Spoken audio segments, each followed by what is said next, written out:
not much. Just working. Just working. I'm over here in the corner smoking. Hold on, I'm almost done. Oh, bad habit. Smoking in the studio. It's terrible. Gets all over the place. Guys, we have an exciting show this week. Last week, I hope you caught some of our reruns. It was a pretty fun show. Some of the best stuff that we had. Yeah, we were both in areas where our phone didn't work. Oh, good investigation last week for me. Yeah. But yeah, we tried to do it remotely, but then we lost phone reception, so we couldn't Skype. Yeah. Our bad. Sorry. Yeah, my bad for having freaking Sprint. Oh, Sprint sucks. Yeah. I mean, I go 2 cities over and I lose it. You too? But, I mean, that was a good investigation. We did a lot of old school. We went, Old school how? Well, first week you go, you went up to New Hampshire. It was an old hotel, right? Yeah, it's an abandoned hotel. Yep. And the lady, for some reason, she can't do anything with it. They wanted to turn it into like this old age home, so she's just selling it. Right. It's actually for only $240 grand. And freaking this place is for $240 grand. You can own a haunted hotel. You can get 8 rooms in this place. You know, and I don't know. I mean, if someone got away, not a hotel. It's like an inn, like a big a big house. Yeah, but it's it's like a 5-minute drive from down, Winnipesaukee. Right. But anyway, which is a great area up in this neck of the woods. Yeah, Debbie sent me some. We just did like regular EVPs. We got a lot of voices, a lot of did some ghost boxing. But the last night, we were there 2 nights, so last night we pretty much went all just regular EVPs. It was pretty good. Right. Going old school. Old school, baby. Burst sections, yeah. So you got some good stuff, huh? Can't wait for you to share it with us. Oh, you know what's creepy about that place? What? You know the well, right? Yeah. The freaking water in the basement. It was so clear you could see the bottom. I mean, it was just like brand new. Just the water was just like crystal clear. It looked like there was glass on top of it. Creeped me out. I'm still thinking of that now. I think of it when I go to bed, and it freaks me out. I mean, I already got 4 ghosts at my house. Yeah, you do. You have like a ghost or us at home. I don't need new ones. Because they upset the other ones, and then it just turns the place into chaos. Oh, is that what happens? Are they like territorial? Oh, no, it's just, it's a happy family we are, and new people coming in, and they start harassing them. Okay. So it starts like flicking lights and moving doors and stuff, and I'm like, come on. So you've had more activity since the last time we went in there and checked it out, which was about a month ago? Some nights I do. Ago, yeah. Some nights I don't. Then the land, I keep seeing shadows outside.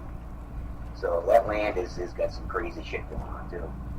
Well, a lot of times it's due to the land, right? It's that place is definitely from a long time ago. Yeah, that place is definitely it's got some Native American.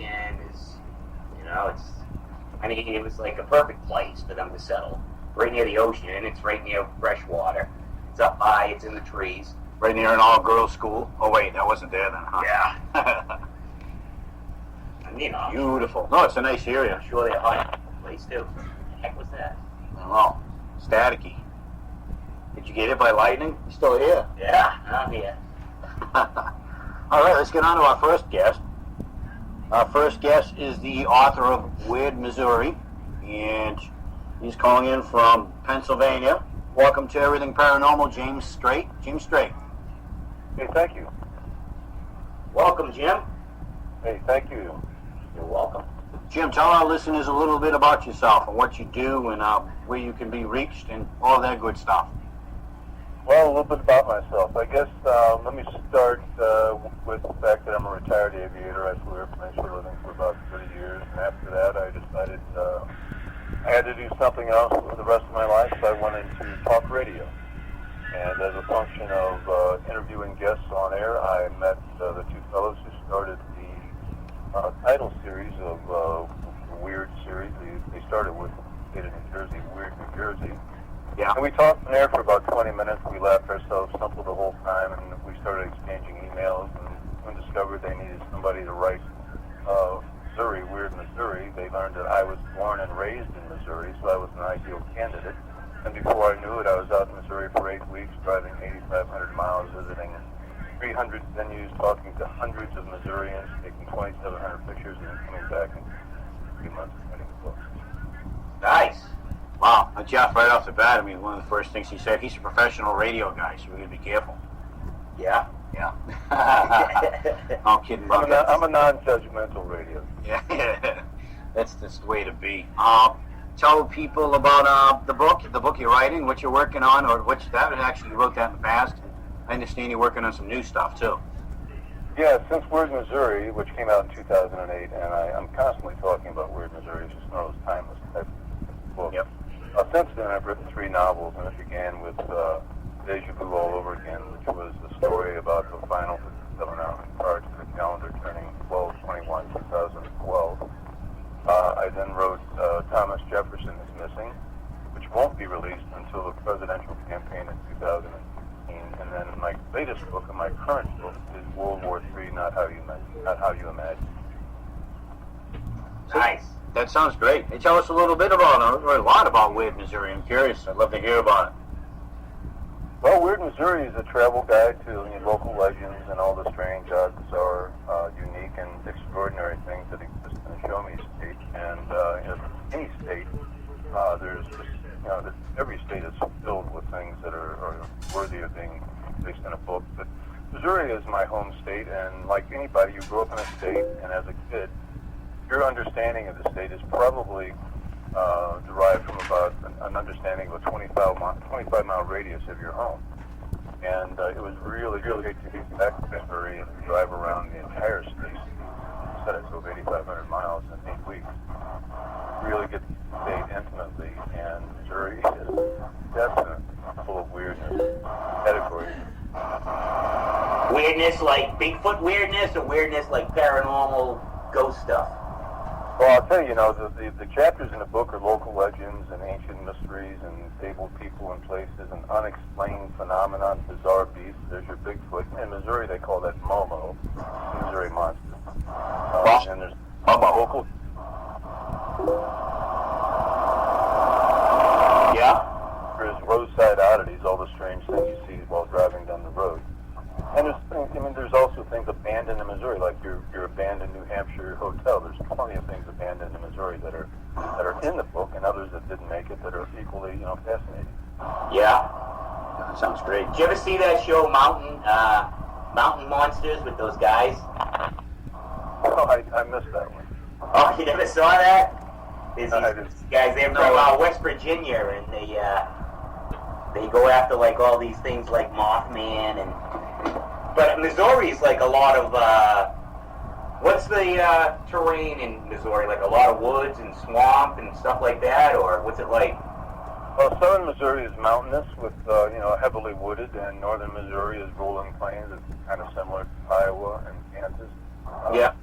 Missouri's got a wide variety of terrain. In fact, Missouri is an interesting state because it's the second most cavernous state. It has 6,500 cataloged caves, which 31 are commercial caves. I went into 7 of those, and I went into several private caves also. Very interesting.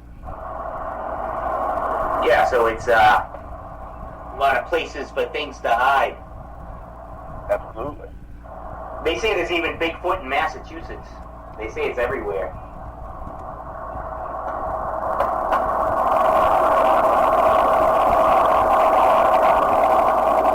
You still there? Oh, yeah. Oh, okay. I'm done. You ever had static? So it's It's a paranormal show. Yeah, I know. It's Yeah. true. Oh yeah. Sometimes you're right. I'm telling you, we get like EVPs on this show and stuff. We have like Well, in the background, yeah. yeah, we hear like people talk. Well, this house we're in is haunted to begin with, Right. you know. So that adds to it. We're right in downtown Salem with all the crazy crap happening. So I want you to go. I'll volunteer a story for you guys. It's my favorite story in the entire book, and the book is filled with about 300 or so unique stories. Let's hear a story. In 1978, in a little town called Ellsbury, which is about 80 miles north of St. Louis, right along the Mississippi River, there was a period of a few weeks during the summer where everybody in the town was on edge because everybody was seeing lights in the sky, strange creatures walking through the woods and the countryside. And there was a farmer this is the most interesting part of the entire summer for me. There was a farmer who owned a dairy farm, a small dairy farm, and one morning he was out doing an inventory of his cattle. And he had a tree full of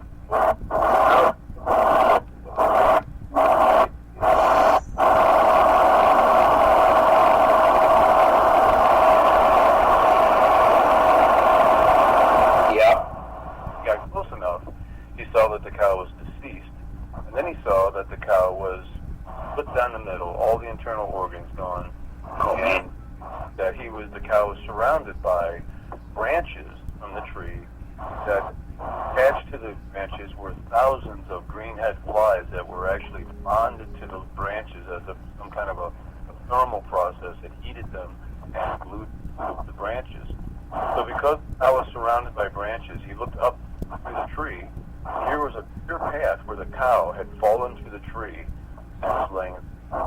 Wow. How do you explain that one? I don't know if our last guest was correct. We'll have everything explained because he says the aliens are coming back in 2017 and they're going to apologize for everything they've done to us. That's right. So we'll get the answers then. Well, you know, that could coincide with World War III, not how you imagine, because that takes place in 2017, so who knows? Yeah? So, now what's your theory on 2012? I spoke about it quite a bit in Deja Vu All Over Again, but my theory about it in reality was that the Mayans may have made that calculation, and they created this long count calendar that came to an end on that date. And it's probably a function of, all of us lived beforehand or after the Mayans and waited for this date to come. We made more out of it than it really was. And it's fascinating to think about and talk about, but I didn't really expect anything to happen other than, the calendar would switch the next day and that would be it.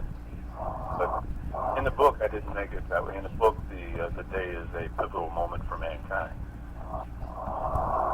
Well, there is theories that 2012 was the beginning of a shift of consciousness at that date. And, everyone's expecting, all of a sudden, bad souls will be disappearing and good souls will still be here and, people will be, so there's, all kinds of stories. But what I've heard before, and it kind of makes sense, because if you think about the way that things have been happening, 2012 was the beginning of the new consciousness. 2013, people were pissed off. People were angry. They were confused. In 2013, it's kind of like people are picking where they're supposed to be and what they're, because if it's a new consciousness, everybody's going to have to get on board, but there's still people that are going to fight change.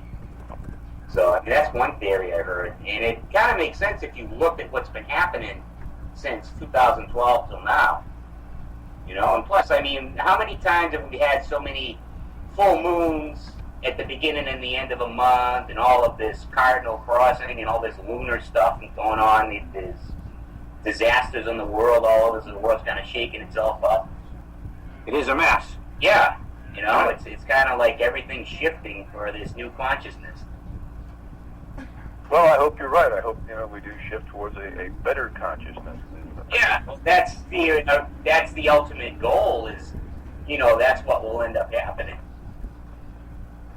Well, let's hope you're right. Yeah, it may take some time because there's plenty of people that won't change. They're afraid of change, Yeah, there are.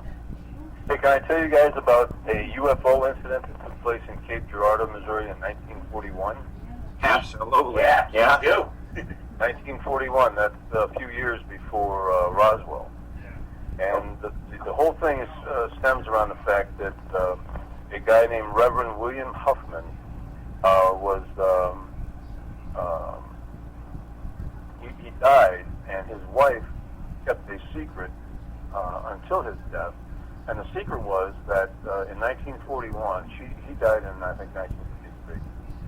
The secret was that in 1941, the Reverend received a phone call from the FBI.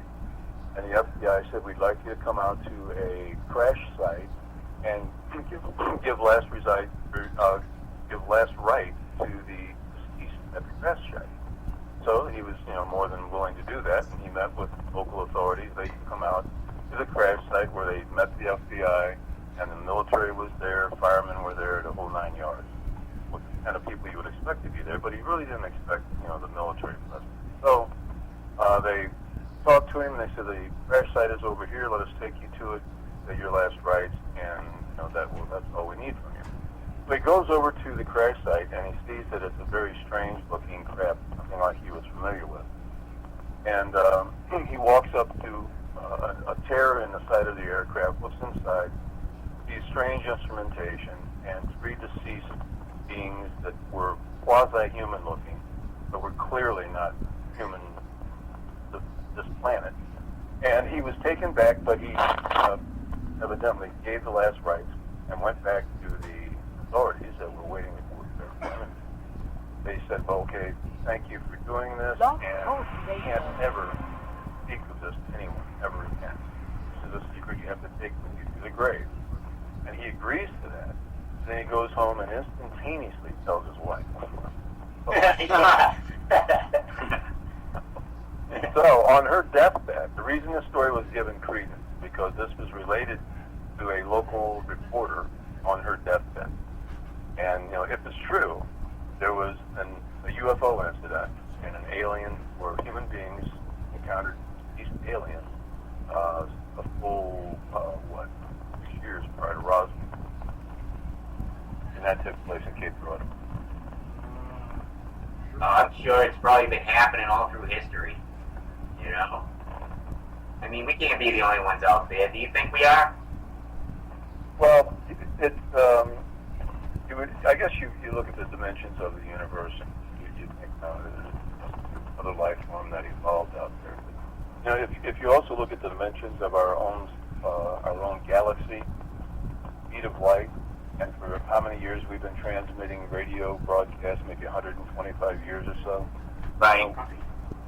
Still only talking to very local aspects of the alone, So whoever, might be visiting, based upon them realizing that we're, technologically astute now, in relative terms, very close to us. So do I think other living beings exist on the planet? Yeah, I think it might be possible, but also might not be possible. Yeah. Well, if you think about it, I mean, not only radio transit, I mean, even our thoughts go out into the universe. So, I mean, they're getting all these signals from us that are going out into the universe that, I mean, we really don't know what's beyond what we can see when you think about it, People like I know, you don't want their thoughts going out into the universe. That's they do. Good, bad, all thoughts go out, and I mean, it's just we're like radio transmitters ourselves. So those thoughts are going out there, and we don't know. Like I said, I mean, we know as far as we can see what we've seen. We've sent out our probes and satellites and stuff. But I mean, it wouldn't surprise me if there's. I mean, this is a pretty big universe. Why would we be the only ones here? I mean, everything is set up perfectly for us to survive here. I mean, there's the exact amount of stars in the sky. We're the exact amount of away from the sun we should be, and everything else. I mean, could that be like that maybe on the opposite side of the sun or something? Who knows? You just don't know. So, Jim, tell us a little bit about your radio show, Straight Talk. Well, it's been on hiatus now for a year, and I don't know if I'm going back to it, but if I do, I'm going to go back and talk strictly about the process of writing, talk to authors, public agents, editors, that thing. But prior to that, years, talk was just me interviewing some very well-known people and other people that were far lesser known, everything down to really your local who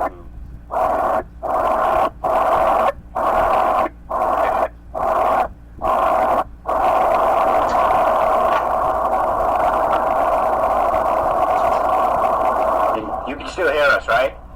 I've got you. Okay, I've got you. Yeah, we're getting some static on this end. Yeah, it's all right. It's breaking What'd up. you do? Did you stir stuff up over here? Why? You feel a presence? Huh? You feel a presence? I don't know. Yeah, a little one. No. It's your grandmother. She You guys follows us fighting or around. something? What's going on here? Nothing. Everything's happy. Yeah. Happy in my That's why home you're hiding up studio. here. You got something hiding up here. Nothing hiding up here. Yeah, you did. Crazy. This house, I mean, where we built the studio was, this house was pretty active a couple of years ago, to say the least, right? Oh, Been a lot more interesting cases. yeah. But anyway, all right, so I'm reading your bio right now. You were in the military, Special Forces soldier. Yeah. Very good, very impressive. Thank And you for your service. Yes, absolutely, thank you. And after the military, you enjoyed a 30-year career as a professional pilot. Yep. That's pretty Yeah, impressive. we were playing for a living for 30 years, yeah. Yeah, it's pretty amazing. It's a good background. Did you like being a pilot? Yeah, I did. No, I mean, when I was a little kid, I grew up in rural Missouri, but one of the nice things about my youthful existence was that our property butted up right to the end of a runway at a grass strip airport. So I grew up watching small planes take off and land right over the top of the barn, and it was a great way for me to fall in love with aviation, and it was just inevitable that I would become an aviator. See, the flying part would be fun, but like when you stop over in all these other places, you don't get to like hang out there. Do you have to head right back? Well, you get to rest a little bit, right? Yeah, you get to go check out the sights in other places when you're like land. So I flew private jet, and we went to nice places, and they stayed there for days or weeks at a time, and then Oh, that's cool. That's which was even, days and weeks at a time. So no, it's kind of like a paid vacation. yeah, that got my fantasies better. I like that. That Yeah, is great. I wouldn't mind doing that. It's a great gig. So Jim, what made you decide to write books and get into being an author? Well, I'd always been active writing as far as doing manuals and checklists and all that kind of stuff. And some of the manuals were fairly involved, and I believe time ever I published a book in. I didn't expect it to be in Missouri, but I was starting, and since then.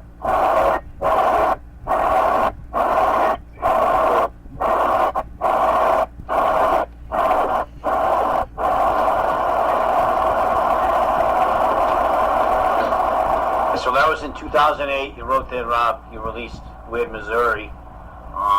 Then your first novel was Deja Vu all over again, and that was what year was that? A couple of years after that. Yeah, that was came out in 2011. 2011. And most recently, World War III. World War III, how you imagined. Yeah. Can you tell us a little bit about that one? Yeah, it takes place in 2017, and it's inevitable that a third World War will happen. We don't know how it's going to happen, but in the book, we go back to war. The United States and our allies go back to war with the country of North Korea. But this time there's a twist because in the battlefields on the Korean Peninsula are filled with the sights and sounds of modern militaries going toe-to-toe. Much of the war is taking place on America's streets. War comes to America. Okay, so that one just came out, right? That was May 2014. It just came out, World War. No, it didn't come out yet. May 2014. Oh. Sorry. It's been a long week. I've been working in 90-degree weather. It has been. It has been a All right. lot. I remember all winter long, Jeff. Oh boy, with all the snow and everything we had, we couldn't wait for it to be hot. Yeah, well, you know what? We live in New England. That's what we do. Bitch about the weather. Yeah, you don't like the weather. Wait a minute. That's right. Jim, tell people how they can find your books. How they can, I imagine you give out the information. Plug yourself a little bit. Don't be shy. Okay. Yeah, if you want to learn a little bit about the radio show, you can go to www.straighttalks.com. Yep. And on that site, on the homepage, there are links to the book. But basically, if you want to buy the books, you can go to either Amazon or Barnes & Noble. And just type in my name, and it will take you to all of my books, James Strait. And you'll find Weird Missouri, Legere All Over Again, and World War III, Not How You Imagined. And I will tell you that Weird Missouri, since its release in 2008, has been a bestseller since that day, and it still is. When you type in bestsellers, go to the state of Missouri, you're going to find Weird Missouri is the number one. Oh, wow. Nice. Congratulations. That's great. Since the first day you put it up there, it was? Yeah, it's been a bestseller from day one, yeah. Wow. It's impressive. That must have made you feel good. Yeah, it did. I mean, for your first book to sell that well is very, it's inspirational, so you're kind of enthusiastic about writing a follow-on book. Yeah. Then you think it's easy, though. Yeah, actually, writing for me is easy. It is? And, I wrote, World War III, for example, is 130,000 words. It's 394 pages, and I actually wrote the story in about 6 weeks. That's good. Wow. Now, it took a lot of time to rewrite and edit, and by the time it was all over, it was probably 6 or 7 months estimate. Yeah. When I sit to write, I can pretty much write the story pretty rapidly, so it comes pretty natural to me. Do you do your own editing, or do you have someone else do it? No, they're professionally edited. Yeah, yeah. It's always good to have another eye on it, too. Yeah, It really is, it's, You got to edit, and then edit again, and then hire somebody else to edit, and edit for editing. And, it just never.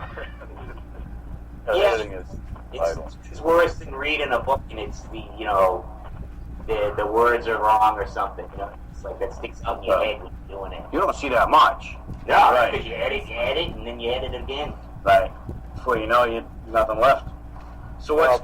I'll tell you also that World War III, Not How You Imagined, is also selling like gangbusters. So, Deja Vu did average, but this book is really taken off. That's good. Good for you. So actually, you want to talk about that a little bit? Sure. Without giving away the story? Yeah, well, basically in 2017, the United States learns in a very unfriendly fashion that North Korea had been speeding in the United States, especially whether you consider a Manchurian candidate, a person who's programmed to specific type of behavior when told to do such. Prior to that, they appear to be normal human beings. And they had seeded thousands of these people all across the United States where they worked as normal citizens, had businesses, went to church, go to school. Every way they appear normal until they're told to turn into homicidal maniacs, and that's when the trouble begins. So basically, while the war in Korea is raging, and everybody is responsible for themselves. People start carrying guns openly, even in jurisdictions where they're not allowed. Beverly, Massachusetts, people were carrying guns everywhere. And just in the blind eye because people were being murdered on the streets.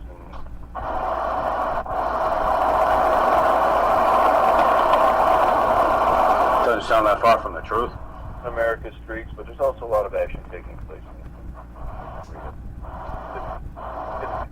In a way, it's a consolidated view of World War III, but there's also a very specific action relating to.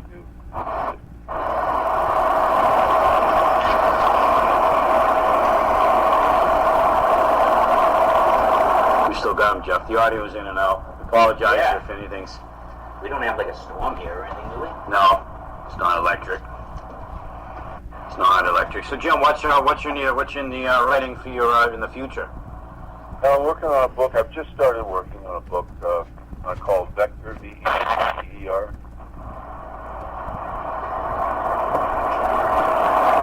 Tell us a little bit about what your thought process is and that. Of course, you can't give away the story, but what's this about? Well, I'll say basically, a vector can be several different things. It can be a heading that an airplane is given, or it can be a mechanism for the dissemination of disease. And I think it's probably going to be the latter.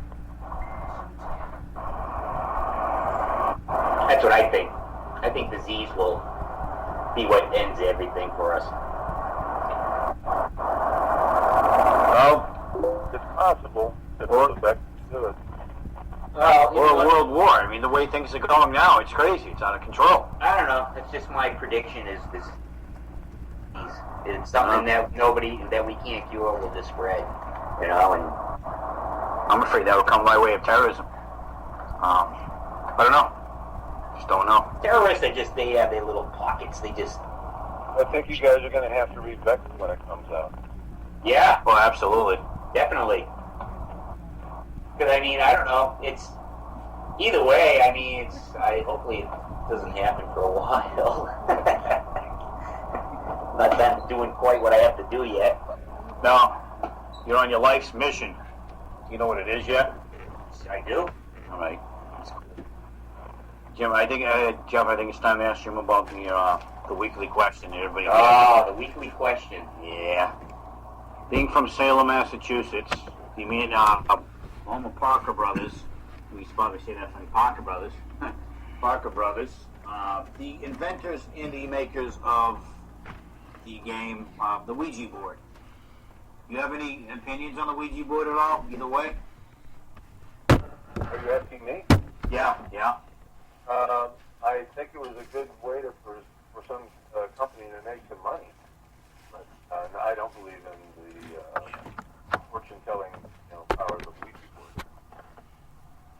All right, so that's a nay. That's a nay. It's about halfway. It is much yay and nay. I think it's still tipping towards a little higher that than people. You don't buy one, get away from them.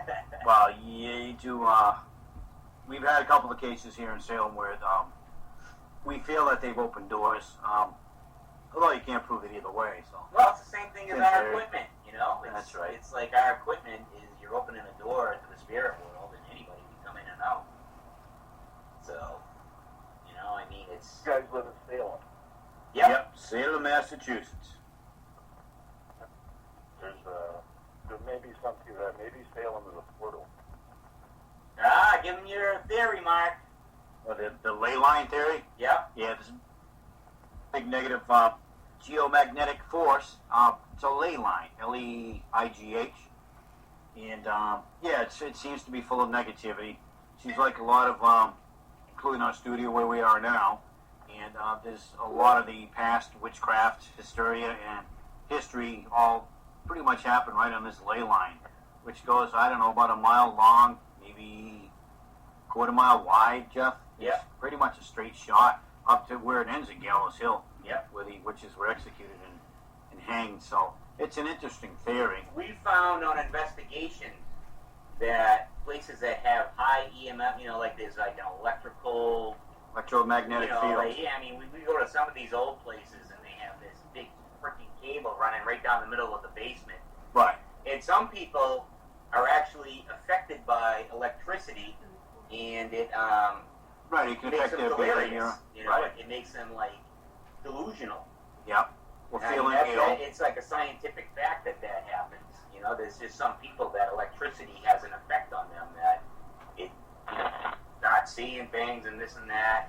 So as the witch trials went on, if a few of those people in that city were affected by this, they'd start this whole hysteria. Well, I'll tell you, I did see a suicide take place in Salem about 35 years ago, and I was powerless to do anything about it. Basically, I don't remember specifically where it was, but a small little shopping center right on the water, and I was driving past, and I saw this little car at high speed driving towards the storefront, and it made a quick turn, got onto the sidewalk, and rammed into a chain that was the safety between the parking level and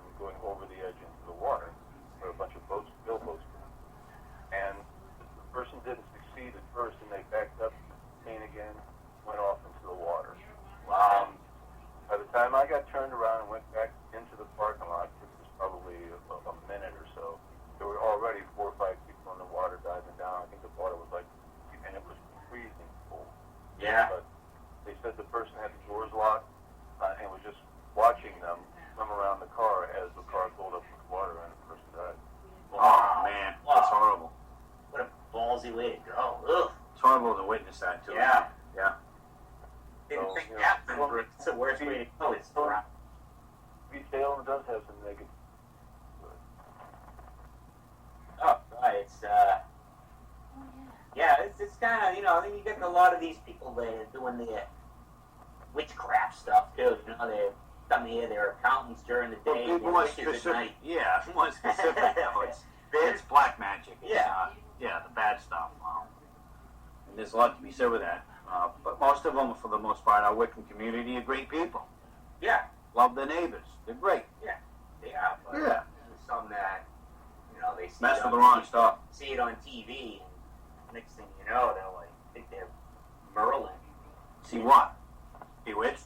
No, like these shows. You see about the new black Salem magic. witch show? The Salem, Yeah, I did. the new Salem show? Yeah, That's crazy.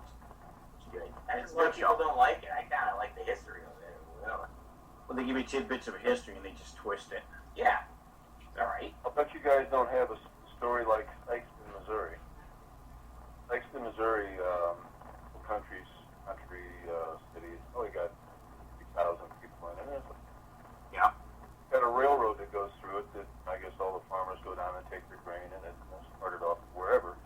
But on this railroad track, about 40 years ago, school bus stopped, required to do, but the engine stalled as they accelerated to go across, and the bus was stuck on the tracks, straddling the tracks. Of course, the train is coming and takes out the school bus full of children. So it kills a whole bunch of kids, and was, a horrible tragedy for the community. And since then, if you take an automobile at midnight and you cover it, if it's a dirty car or if you want to cover it with talcum powder or something, you need to have some kind of a layer of dust on it. You park your car straddling the tracks, little handprints. Nice. Now, has anyone ever gone there and they've done like EVPs and hurt kids or anything? Well, I don't know. I went to the town and spoke to several people and went to the actual railroad tracks. I didn't go there at midnight because I had a lot of places to go to. But I went to the track, and talked to several people who all had the same exact story. And so That sounds familiar. That was on, I saw that on, Oh yeah, one of those haunted shows. yeah, it was a different type of haunted show where it was more investigative. It sounds really familiar to me. That might have been worth your time to go try that. Yeah, that's pretty interesting. Yeah, That's neat. I mean, I'd like to give that a shot. I'd like to get some EVPs too. and the problem with all those things are you're right, that it would be interesting to do it, but there's so many of them in the state that it would take you, I would have had to spend 8 years to be able to go to all of them at the right time. Yeah. Yeah, that's like the North Shore here. There's a lot of stuff that goes on here. A lot of stories. All over the country, legends. yeah. Yep. Yep. We were the oldest part of the country, besides like St. Augustine, which is pretty long to do. But Yeah, the lighthouse is pretty cool down there. yeah, but then you're going west and you get all that crazy crap that happened out there. So Indians, Lots of history. plenty of hauntings. Stuff everywhere. There's Devil's Elbow in Missouri, which is near Fort Leonard Wood, Missouri. It's on the Big Piney River, and they called it the Devil's Elbow because it's a sharp bend in the river. And when they used to log trees and float them down the river, and they would bind up that sharp point in the river to bend in the river, and it was a devil of a time for them to clear the logs, so they called it Devil's Elbow. And then a bar there for probably 75 or 80 years, and been owned by different people. And recently, in the last 15 years or so, it's been a biker bar. But it's a very friendly biker bar. I mean, you can family there to have sandwiches while there's 100 motorcycles around it. That's kind of a venue. But it does have an interesting requirement. Well, it's not a requirement. It's optional behavior. But what they like for every female that comes there for the first time, they like for her to volunteer her brassiere, and then they hang it on the ceiling. So when you go in there, there are hundreds of brassieres hanging from the ceiling. So there's evidently a lot of very willing Sounds like your house, Jeff. No comment. No comment at all. All right, Jim, what else you want to tell our listeners about yourself? What else is new and exciting? What's going on?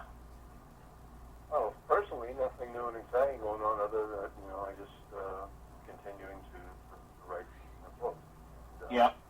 That's Yeah. probably what I'm going to do till I take my last breath.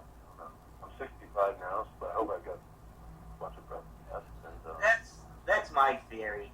It's like the day you retire and you sit around and watch Jerry Springer. I mean, what good is that? You may as well keep doing stuff, you know? It's true. Keep expanding yourself. At least you're doing something you love. That's great. Yeah. That's awesome. Yeah, because I mean, it's, when I retire, I won't retire. Never slow down. yeah, I recommend that you keep acting. Yeah. I mean, I have ADD and all kinds of crazy stuff, so Yeah, I have to you do. keep moving. I can't sit on a couch watching TV. Nice snowy Sunday, I like to watch a movie. That's about it. Yeah, well, that's not a bad thing to do if you're snowed in. Yeah. If your winter was like our winter last winter, you were snowed in quite a bit.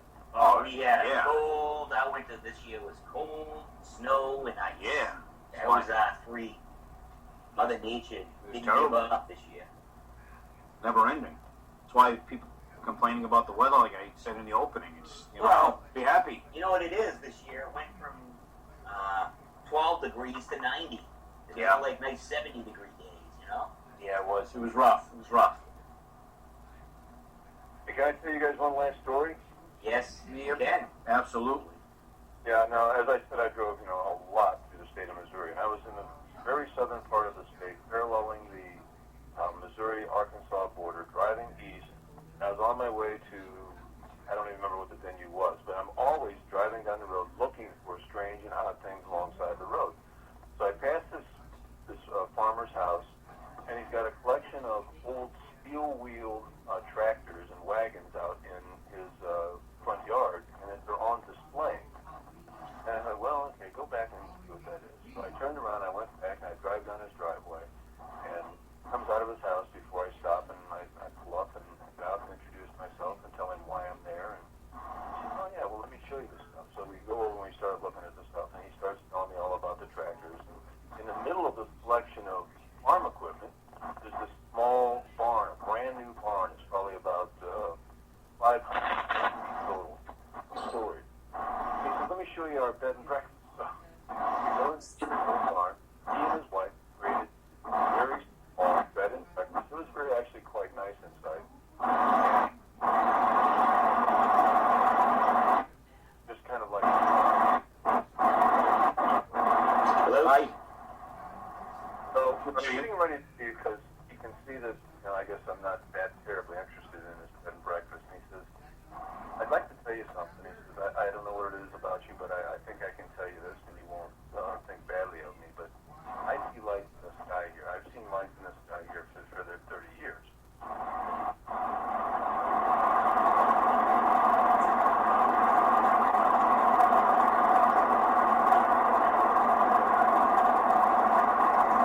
He's still there, right?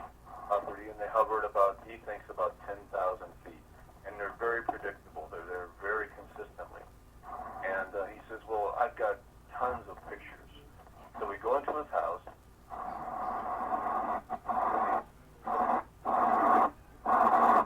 Actually, films and collections of photographs that he's taken over the past 25 or 30 years.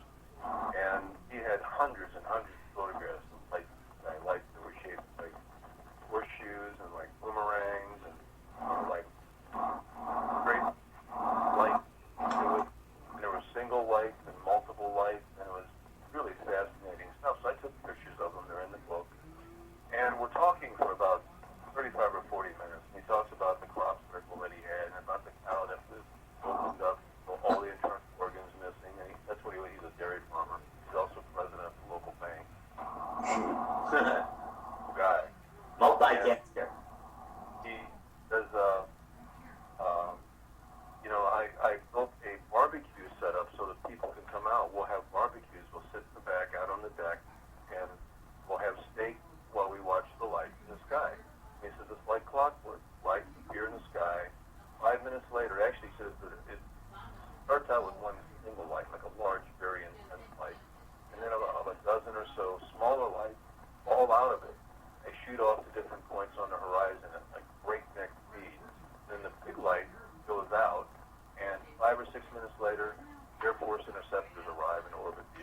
I'm down here in the basement. She comes downstairs, and she's expecting to find just him. And she sees me, and she's surprised.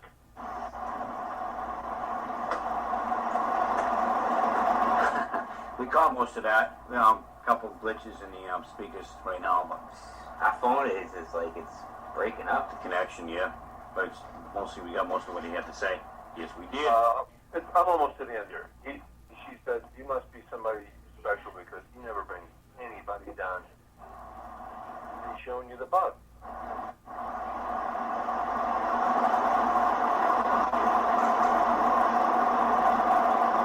Well, they go into their bedroom. They go into the bedroom. All right. We are having some. Jim, we're having having technical difficulties in this area now. Having a hard time hearing you. Okay.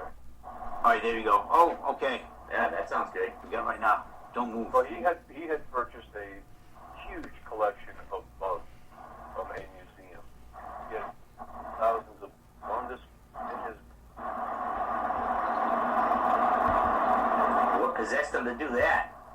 Some bugs as big as your fist, and other bugs so small you could barely see them. But he was just a chronic collector. He collected everything imaginable. And but anyway, I call him a mystery farmer because he didn't want his name used, and he's in the book. Pictures of the lights in the sky are in the book. He's just a very credible, very nice guy. So now, you were breaking up. I didn't catch. Now, were these lights or UFOs, were they coming like at a certain time every year, or were they just randomly coming? They were all. He said they were so consistent. He said they would just invite people over on weekends. They'd have barbecues, knowing that the lights would appear in the sky. Oh, so at the Cool same as that. time, like every year it would happen? Yep. So you're It watching. would happen all year long. Oh, Wow, that's amazing. That's awesome. was I'd that love on to go a to that show barbecue. too? Where, Yeah, this sounds familiar. A lot of this stuff. yeah, they does. went through this field and this guy, they just, they showed up. What show was that on? Another one of Might those be the same investigative one. haunted highway type things. I mean, you don't hear about that every day happening. No, that's interesting. I know they're out there, damn it. I know they're out there. Yeah, I mean, You never saw anything as a pilot ever, huh? None of it. I saw a lot of lights in the sky that I couldn't identify, but I Yeah. didn't. I figured they're just other airplanes that I, looked at. so Yeah. Jim, what did you think of those pictures when you saw them? Well, I think they are legitimate pictures of lights that he saw. I mean, the guy was. Every time I interacted with somebody, I had to kind of like measure them to see if this person was sincere and honest and not just trying to pull the wool over my eyes. Yeah. And this guy was just, he's within the first couple of minutes you meet somebody like him, you're talking to a straight shooter. Yeah. He's not doing it to get his name in the news. He's not doing it for any reason other than the fact that these amazing things are happening over his property, and he just wants to share it with them. And so no, he was a very likable, believable, credible guy, and I believe these photographs are legitimate. I don't think he somehow created them or fabricated them. I just think they're just pictures of things he saw in the sky. What they are, I have no idea.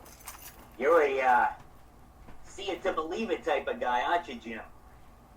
Yeah, I need evidence. I mean, I like to consider myself an open-minded skeptic, but I do require, believable, credible evidence. That's good. You'd be a good investigator, because you wouldn't, every little noise, you wouldn't think it's a ghost. Yeah, that's right. My house is supposed to be haunted. My wife believes it is. Yeah? I've never seen anything or felt anything, but she's convinced there's something. Why? What has she experienced? I don't know that she's experienced anything other than the fact that, I think at some emotional level, believes there's something here. She feels it. Yeah. Again, like you say, I'm a evidence kind of guy. I'm going to need to see this ghost. I'm going to need to have some kind of interaction with it. For me, it's just, a house. Let me do a remote viewing of it. Yeah, he may. I bet you may she- experience something eventually. I bet you it's a little girl, Oh God, here he goes. and I bet you there's noises in another room, where you're not in little quick shadows at about 3 feet high? Well, I don't know. I mean, we live out in the middle of nowhere, so I mean, occasionally there's a weird noise at night. I always figure it's like a deer giving birth or something. Is there like a river? Is there like a river near you, within like 3 or 4 miles? What is this? And it's I'm only a stone throw from where Washington crossed the Delaware, so yeah, I'm near the river. Oh wow! and you're probably like about lots of history. yeah. So there's like Yeah, the river so- there. So the river is going to cause some energy, and who knows how people died back then in Missouri? You know, Missouri was a free for all probably at one point. Oh yeah, there were some nasty things happening in Missouri. Still are. Did you know Missouri is the meth capital of the United States? Oh, it is? Oh, really? Wow. Why? People depressed and stuff? Well, they probably have nothing else to do, right? I mean, Oh, no. Missouri is a very sophisticated state, but it does lend itself to that kind of stuff because, especially the southern part of the state, is mountainous and there's lots of crannies and hollows and places to hide. Yeah. But for whatever reason, yeah, there are more meth labs in Missouri. In fact, they say there's 2.5 times as many meth labs in Missouri than any other state. Wow. Probably get Dubious claim to have for your state, but that's their reality. yeah. Probably get a lot of moonshiners too. Yeah, no doubt. Crevices. no, not anymore. Yeah, they still have moonshiners. You never saw that show? No, I missed that show. Yeah, they still have them like in West Virginia and like that whole area. I missed that, but I did watch Drugs Inc. and what he's saying is about the meth labs and everything. It was a whole show on that. I believe they did mention Missouri and I want to say Utah or something. Some surprising. One of the Mormon religion. A lot of those people are in the church. Whatever. I don't know. Well, don't want to get into that. What But they do, hide in the caves and stuff? I don't know where they I would are. imagine that there may be some folks hiding in the caves, but they're really bold about it. I mean, they make the stuff pulling down the highway in their car. Oh, really? Yeah. Yeah, they some technique where they take a 2-liter soda bottle and do the chemistry in this soda bottle, and it's a very dangerous process because they have found people dead in their car where the thing exploded and they were burned to death while driving down the road. So, Yeah. Very explosive mixture, whatever they make. Yeah. Yeah. No. It so, ain't no. that's a dubious distinction, but you know, on the Then the guy's probably Yeah. smoking a blunt while doing it. But not much better. We're doing for like basically hanging the witches, so it's not it's not too good. well, that goes back a ways, though. Yeah. Yeah, that happened a little while ago. All right, so Jim, we're just about running out of time. Why don't you let our listeners know again where they can find your book and how they can get in touch with you? Well, thanks. All three of my books, Weird Missouri, Deja Vu All Over Again, and World War III, Not How You Imagine, can be found on Amazon.com and BarnesandNoble.com. A lot of other websites too, but the two major points of sale are Amazon and Barnes & Noble. If you type in my name, James Strait, it'll take you to all three of my books, and of course, any purchases would be greatly appreciated. But if you want one signed, I'll be glad to send you one by send me an email at jim@straighttalks, StraightTalks.com, and we can make arrangements for you to get it signed. All right, James Strait, thank you very much for your time. You've been a great host. And be sure to Thank you, check out the books. It was fun. Thanks, guys. Yeah, All right. thank you. All right, you have a good night. Bye. Okay. Weird Missouri. Jim Strait. Well, it's interesting. He had some good stories. Yeah. Had some good stories. It was, what'd you learn from this? That we're not the only crazy ones. Then Missouri's full of meth labs. Yeah. No, I think it's, It's probably cheaper down there. what, the meth? Yeah. I think meth is cheap anyway. That's Oh, what the is it? problem is, yeah. I don't know. But then you do stuff like lose your teeth and Don't you hate having teenage boys? something about it, yeah. You know, keep an eye on them all the time. Yeah, I know. So we are just about ready to take a break in a couple of minutes. And then we will get on the show with our next guest. And don't go far. If you got to go to the bathroom, go grab a beer, do it Yeah. now, and we'll be back in about 3 minutes. Grab a smoke, choke it, and head on back. Okay, smoke 'em if you got 'em. See ya. Be right back.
Good job. Broadcasting live from downtown Salem, Mass. That's new. You tested me. Yep, testing you. Oh, I forgot to mention if you come to Salem, you're going to look me up on whichcityghosts.com for a tour. Check it out. And we'll get back into Jeff's information a little bit. Well, as we said, our last guest, James Strait, author of Weird Missouri, was pretty interesting. A lot of good stuff to say. He's a skeptic. That's what we like. He's a skeptic. We can appreciate the skeptics. Yeah. I know that we love on our investigations. You get a skeptic, and then especially when you can prove, let something may be going on. Let him sleep at my house for the night. Yeah, they'd be running out like that guy did up in up in Maine. I don't believe in this stuff. It's only a 4-hour drive for him from where he was at 4 in the morning. Yeah. I'm like, really? You think you want to do that? You can sleep in my car if you want. He turned whiter than the ghost we saw. He was bug-eyed. As he was driving home, I was thinking, he's safe. His eye, he's like white knuckling it the whole way home. His eyes are wide open. The most wide-awake guy on the road. Yeah, he's going 80, just cruising. Yeah. Saying, oh my God, I gotta get some distance between me and that place. Yeah, we got a believer. Yeah. Or like we say in Salem, a believer. Yeah, I like skeptics, though, that don't tell you, like Uncle Doug, he yells at us and stuff. Yeah, but we have an uncle that, he would never listen to this show. Someone that, no such thing as ghost. Somebody that you can, debate with and prove it to them. Right. They're like, they're open-minded. They're open-minded enough that you can prove, our last guest, I think he was like that if we prove something to him, he needs to see it to believe it. I can appreciate that. Yeah, me too. I like that. That's why he said he'd be a good investigator. Right. Because, it's not like remember the fans and stuff over at the warehouse we used to go to? Oh, yeah, the test. We went with a group and we were kind of checking, testing them out to see if they were really paying attention. Every little noise was a ghost. Then we turned on that fan and oh my God, look at that, it's a ghost. And we shut it off, turn it on again. Oh, look. So, we don't usually do that. No, we don't. That was fun that Don't night. think that we're like clowns. No, we don't. Actually, we have fun. But we get to the bottom of things. Well, yeah. But we do a good job investigating. That's right. We find, pretty high success rate so far, right? We like to break down the mystery of what's going on. Yeah. All right, so it is time for our next guest. Next guest is a professional psychic and a spiritual teacher. Awesome. John Culbertson, welcome to the show, John. Thank you. It's good to be here, guys. Hey, good to have you, John. What's new? There's a lot new. I just recently got done doing an ebook that I'm very excited to have out. But mostly, being here is new. This is my first time on the show, so I'm very excited to be here with you guys. Nice. That's good. All right. Bringing some good energy to us. Yeah, I like the positive, upbeat energy. Yeah. And the good. That's all. Well, we try, right? So where are you calling from, John?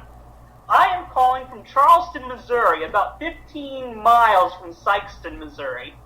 Wow. Missouri night. So you might have some good new Missouri stories too. Missouri story. Yeah, I wish I had some great Missouri stories. Unfortunately, I don't, because I mostly remember my childhood here. I moved away, and I recently came back about 2 years ago. And then I'm probably going to be moving again in about a year. So I really don't have that many great stories, but I will tell you the railroad story that your last guest was telling you is absolutely a true story. Yeah. In Sikeston, at the railroad. Yeah, see, I wouldn't miss that for the world. I would throw a recorder inside of my car. Oh, yeah, it'd be cool to see, yeah. I would definitely want to get some pictures of that and just to experience it. See if you get any EVPs or some, orbs or something around all that. Yeah. So, John, tell our listeners about yourself. What do you do, and how can they check you out? Well, the best way to check me out is by going to my website. It's located at www.mysticjohnculbertson.com. And as far as what I do, I'm kind of a jack of all trades in a lot of ways. A lot of people refer to me as a spiritual teacher. I've been called a psychic channel. I've done life coaching, some hypnosis. I've done kind of a little bit of everything in the paranormal field in some facet or another. So, John, so you got to go check out my website, angelsguide.org. I'm kind of doing the same thing right now. I'm starting it up. Awesome. Angelguides.org, you said, right? Yeah, check it out. I'm kind of getting into the same stuff. I absolutely will. It sounds fascinating. You know, and you guys are both sensitives, though, right? Yeah. Yeah, you could say that. Him more than me, I think, right? He's a begrudging sense. Yeah, I don't want to admit that. You know, right. he's all along, but he's just like, he doesn't want to believe it. No, I'm more of a techie guy. But see, don't you think that mindset's good, though, for the paranormal investigator to kind of have that sort of skepticism in some way? Isn't that part of what you do as paranormal investigators? It is. Yeah. You like we said earlier, we don't go into it narrow-minded or, it's not going to happen. Or we're open-minded, but still I want to see something. I want to see a little proof or hear something. It helps, too, because I can feel the energy of the room I'm in, if something's in there or not. So if there's a noise in there that I don't feel any energy, I just kind of write it off. But if I'm in a room where I feel energy and you start hearing noise, then you start, you get a little heightened awareness. And I'm more about feeling the spirit than, I guess I'm feeling the energy too, but when they're close by, I feel it. Yeah, absolutely. I mean, you go in a room that feels really heavy and it's hard to breathe, then you go in rooms that's like really light and you feel good. Yeah.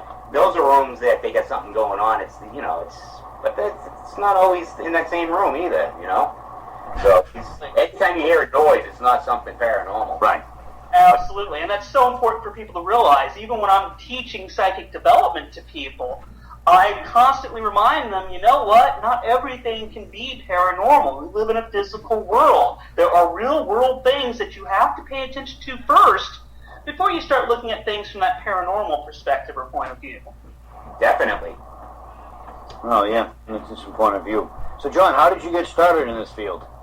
Well, I actually got started probably when I was about 10 years old. I lived in what would be classified by most people as a haunted house. At least there was a lot of paranormal activity in the house from what my young mind remembers. Yeah. And I also came from a background that was very difficult from an emotional perspective. I don't want to get too far into that in this show because, again, we want to maintain that positive energy. But I will say that what that background did was it caused me to go inside myself and to really start to find answers within and to start making those otherworldly connections, for example, with angels, that helped me through that time period in my life. So that's really the basis of where it all officially started. Yeah. But without that contrast in your life, maybe you wouldn't be doing what you're doing today, so... I absolutely agree with that. I always tell everyone, don't feel bad, about what's happened to you or about what's come up in your past. It's made you who you are. You can't change your past, and you don't know what your future is. Mm-hmm. That can be very true. Absolutely. And that's interesting that you say that because, I talk about being a psychic channel, but I also remind all my clients that when you're looking at the future, there's nothing set in stone. No, I mean, there's the universe has infinite ways to bring you stuff. So, I mean, if you start thinking of one way, it's not going to happen that way. Absolutely. Absolutely. That is so true. Just so I thought... I heard once, if you buy a sofa on a Saturday and it's getting delivered Thursday, you don't sit around waiting for it all day on Monday and Tuesday and Wednesday. It's not Thursday. That's a great analogy. I like that. I may have to steal that. I think that's pretty interesting. Yeah, I mean, think about it. That's the same thing. I mean, once you put it out there, you just let it go. And then just see what happens, and you say, oh, right there, that's a step. There's a step. There's something that might work. And then, it's the goal. Isn't I mean, you get to the goal and you look back at the journey, and that's where it was at. Your goal already, you reached it, so it's what you thought it was going to be. Absolutely. I agree with that 100%. So, John, what is a psychic channel? The best way I can describe a psychic channel is I open myself up to connect with the other side and to let the other side speak through me.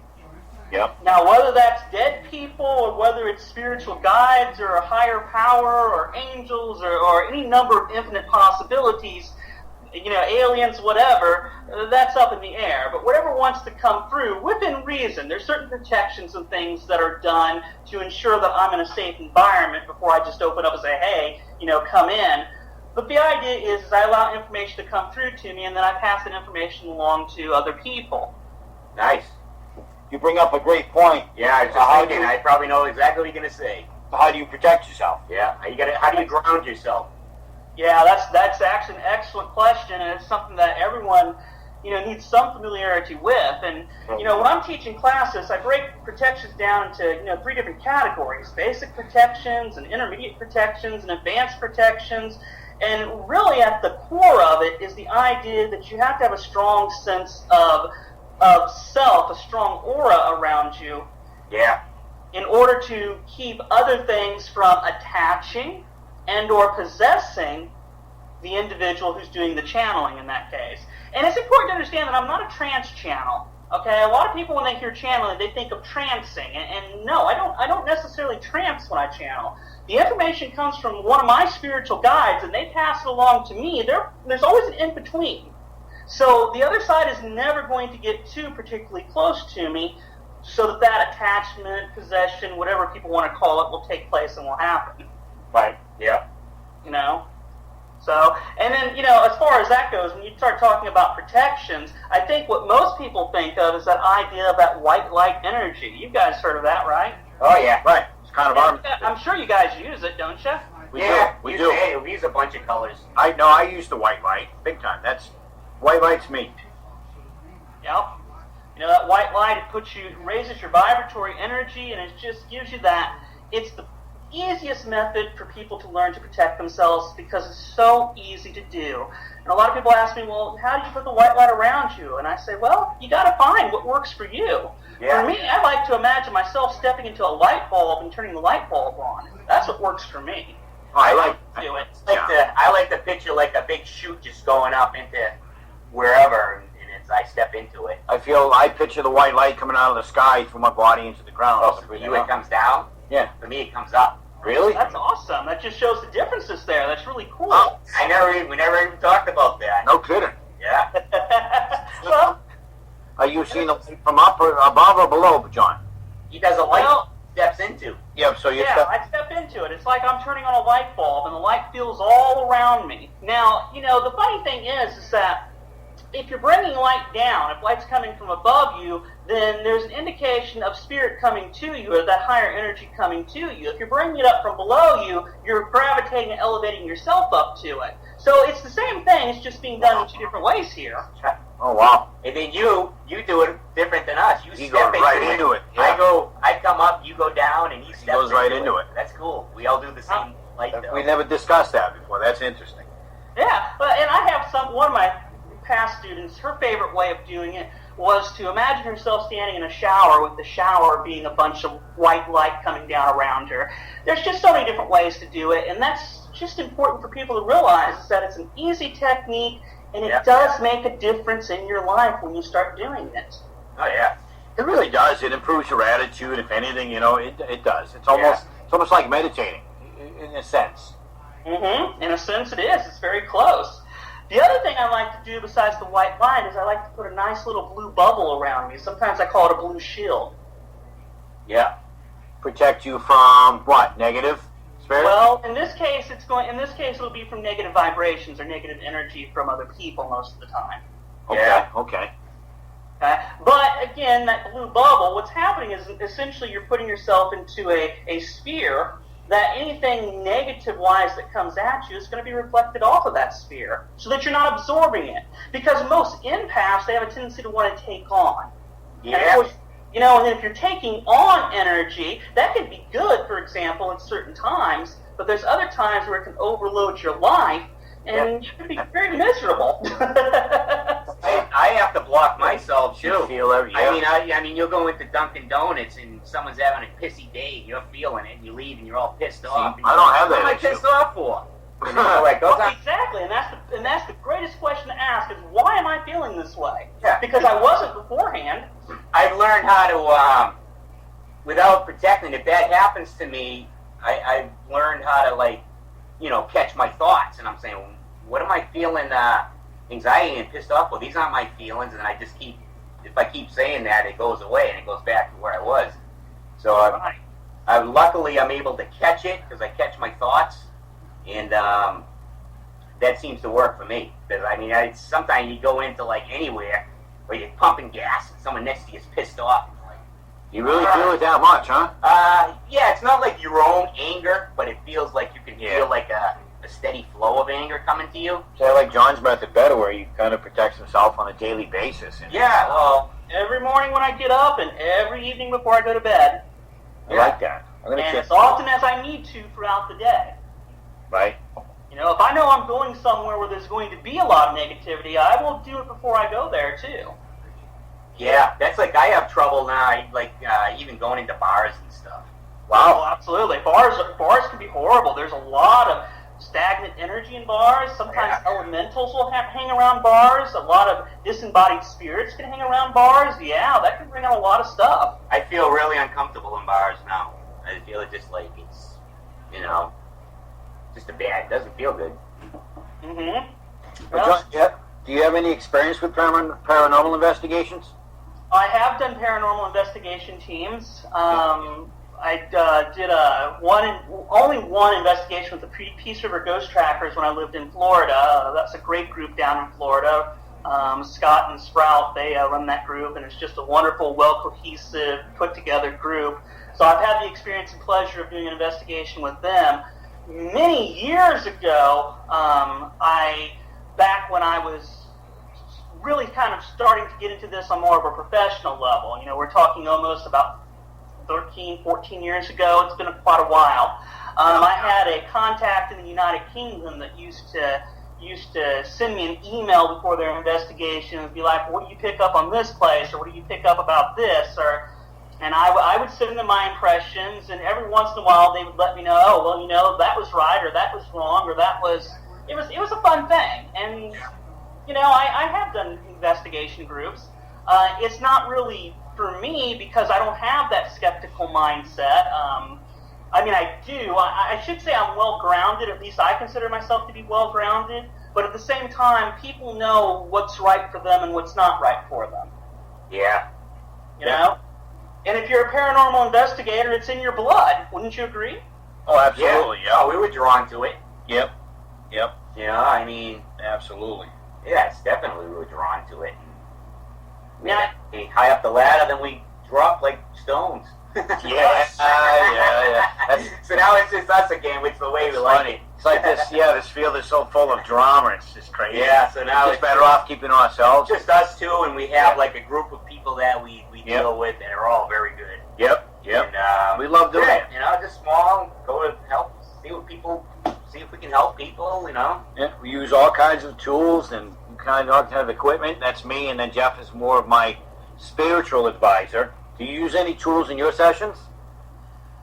What I tell people when they ask that is it depends on the person that I'm reading, because I don't guide the session, Spirit guides the session. So I may use tarot cards on client 1, astrology on client 2, the I Ching on client 3. I may do straight reading on client 4, and client 5 it may be like a mediumship type session. But I never know what I'm going to do until I start doing it. Yeah, that's the way to do it, you know. Yep. Do you do tarot cards on yourself? I have, yes. Yeah, I do. Every morning I do a reading on myself. Does that work? Yeah, it does. Really? Because now your cards get your energy, and they get the, you know. So it's like whatever you're feeling, it shows that. And you know, I do a 7-card draw every morning. Or do you think you're feeling that because of what you're reading on the tarot cards? Does that influence your No, mood? because I'm just flipping them, you know, and I'm shuffling and flipping and flipping.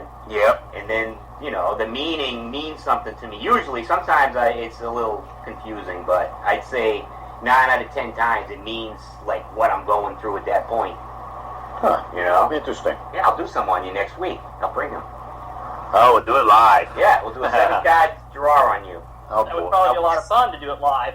Yes, how messed up your life is. Oh, God, yeah, live. Actually, can we go Skype on, like, on TV? Yeah. Do it that way. We'll do it like, you know. Oh, visual? Yeah, we'll show the cards and stuff. Video? Yeah, we're working that with our producer. Yeah, I think we are almost there. Yeah. So, that is very cool.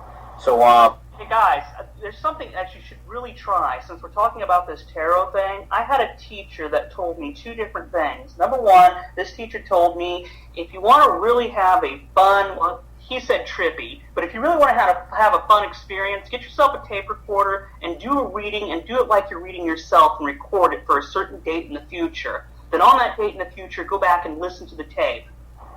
Sound what a nitwit you sound like? Say, wow, that's how I used to sound like when I started. Or, depending on what the information is that comes through, who knows how it may be relevant to you at that point in time. Yeah, I know. Yeah, That's a great point. That's a good point. Yeah. The other thing he used to tell me is that if you want to have a lot of fun doing tarot cards readings, do your reading with all the cards turned upside down. In other words, so that the back of the card is being shown to you. Reading, and then after the reading, flip the cards over. Oh, so you do like the negative? So, no, not negative. The idea is you lay the cards down so that you can't see what the face of the card is. So you're literally looking at the back of the cards. Yeah. You do the reading for the client, and then you turn the cards over, and you begin to make a connection to understand that you're reading the energy and not usually the cards. Yeah, that's how I do them. I have the cards flipped over, and then I flip them face up one at a time. Do you? Right. Yeah. You know what? Wow. Yeah, so I don't know what I'm putting down until I look at them. Right. But do the reading before you look at them. Oh, okay. All right, I'll try that. allow your senses to open up and just kind of allow whatever flows through to flow through, and then flip the cards over and see how well it matches with what you were picking up beforehand. I actually, without even knowing it, I do that because a lot of times I'll call the card, I'll say, oh, the Queen of Cups is coming up in this reading, and then it comes up somewhere. There it comes up. It's right there, right? Yeah, I do that a lot. And then, Get out of here. yeah, no, you just kind of pick what's coming. Or you look at the back and you see something like, I don't know, whatever, Knight of Swords or something, and then you flip them over, and then you're looking at that, and that ends up in your reading too, and you're like, I guess that was meant to be seen. Yeah, good. That's exciting. Well, you know, it's during my morning getting ready for the day, so... Was that when you write all those inspirational posts on Facebook? Yeah, that's when I get them up there. That's when I do my yeah. best thinking. I do my best thinking, actually, like when I'm sweeping or cleaning up a job site or whatever. You know, that's where I get all my inspiration from, because my mind is up thinking crazy stuff. Awesome. So, John, how many books do you have out? I have 3 books out. One that is strictly an ebook. One that's strictly in ebook format, Psychic Self-Defense and Protection. The second edition is only available in ebook format. The first edition was done in print and ebook, but most people seem to be gravitating towards the ebooks for some reason these days, which kind of disturbs me because I like to hold things in my hands. I like to smell books, so that's been a hard adjustment for me. But it's available only in ebook format. I also have Improve Your Intuition, which is available both in paperback and ebook format. And then most recent one was Miracle the Angels, which is also available in paperback and in ebook format. Can you tell us a little bit about the books, about each one? Just Sure, tidbits. absolutely. Miracle the Angels is a short story. That's what people have to understand first of all about it. You know, altogether, the ebook's probably only about 32 or 33 pages long. But it's a short story from my life. It's a real-life story. It deals with real-life events. And the events deal with a time period in my life where I was losing my grandmother to cancer and the various angelic interventions that I experienced during that time period. So it's a nice little inspirational tale for people to look at. Nice. Great. Yep. What about the other ones? Your second book? Yeah, well, Psychic Self-Defense and Protection is about the stuff that we were talking about at the very beginning of this segment of the show, where we were discussing the different methods, ways of protecting ourselves, of keeping negativity out of our lives. That's what that book deals with. And I go through the various, and I talk about the white light in there, I talk about the blue bubble. I also talk about how there are just different things we can do with our physical body that can protect us from negative energy in our world. Okay?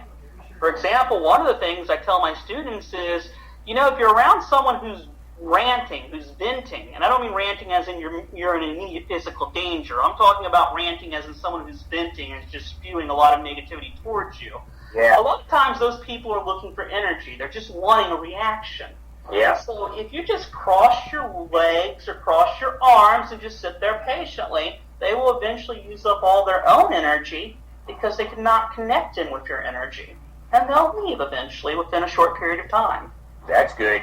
I like that. That's Yeah. Yeah, it works. It's certainly worth trying. Yeah. Psychic vampires. Yeah, they're kind of running rampant in our world today. Sucking your energy out, yeah. Energy suckers. I've had a few of those in my day. Yeah, I call them ex-wives. Oh, I'm Yeah. sorry. Boy, and your third book.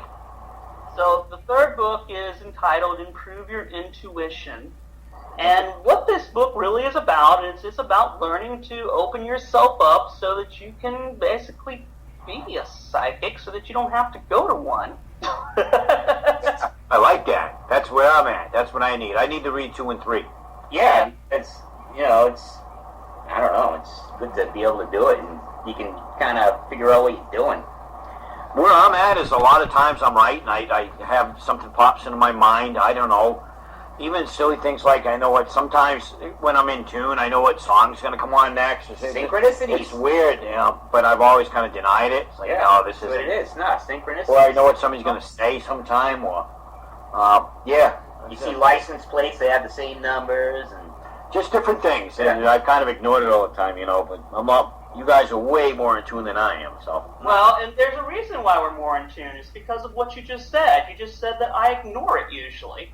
Right. Yeah. It's you start paying attention and start becoming aware that they begin happening more often and that you begin opening up even more fully.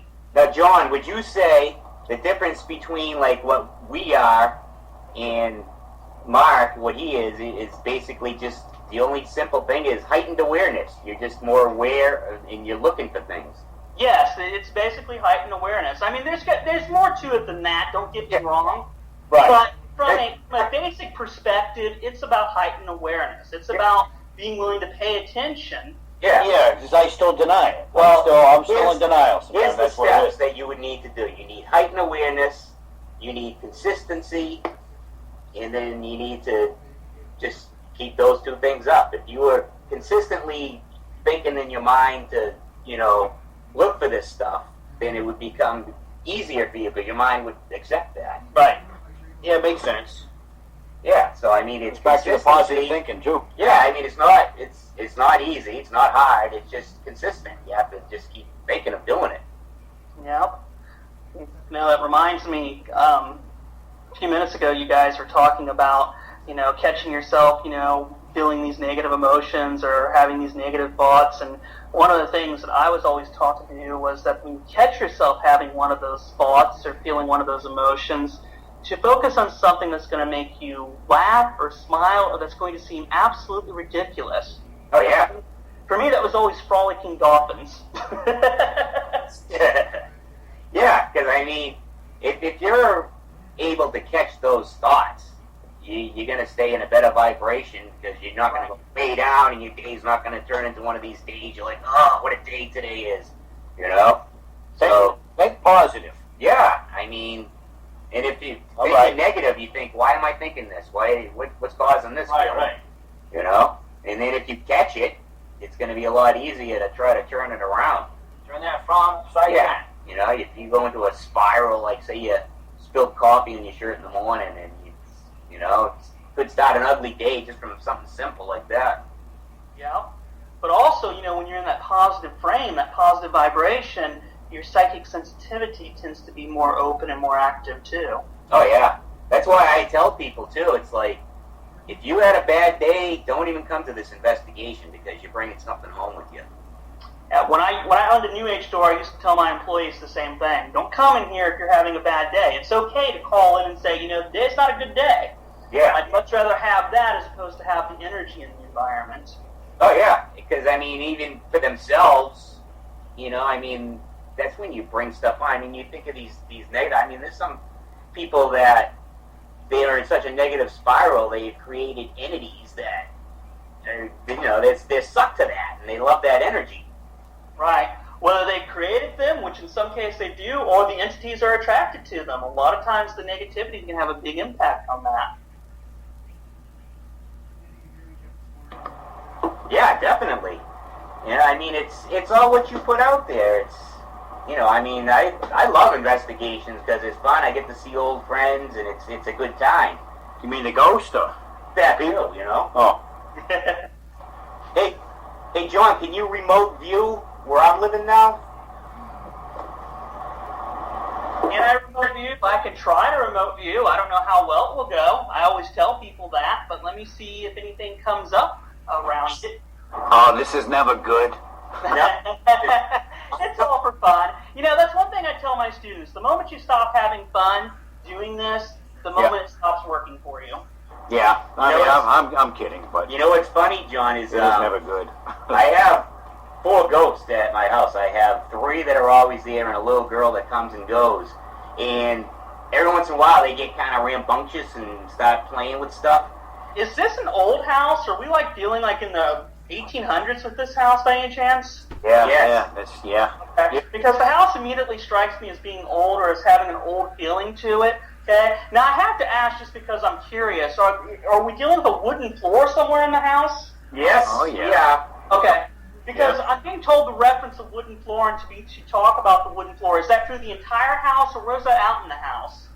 It's kind of a weird setup that it's. Oh, you know what's kind of bizarre about this? I'll tell you in a second, but. It's downstairs is like a sales office, but I can see like right down into it. Yeah, that's a wooden floor down there. It's all wood. All hardwood. Upstairs. Okay. Wood. Now, when you say downstairs, is that like a basement? Because they were wanting me to reference a basement also, so I'm trying to understand this right now. Yeah, it's a basement to it, and it's like a barn coming from the back. Yeah, there's some feeling out of that basement, wasn't there? There's Mm-hmm. Yeah. But go ahead. Yep. Well, and you know, looking at that, going where they seem to be taking me.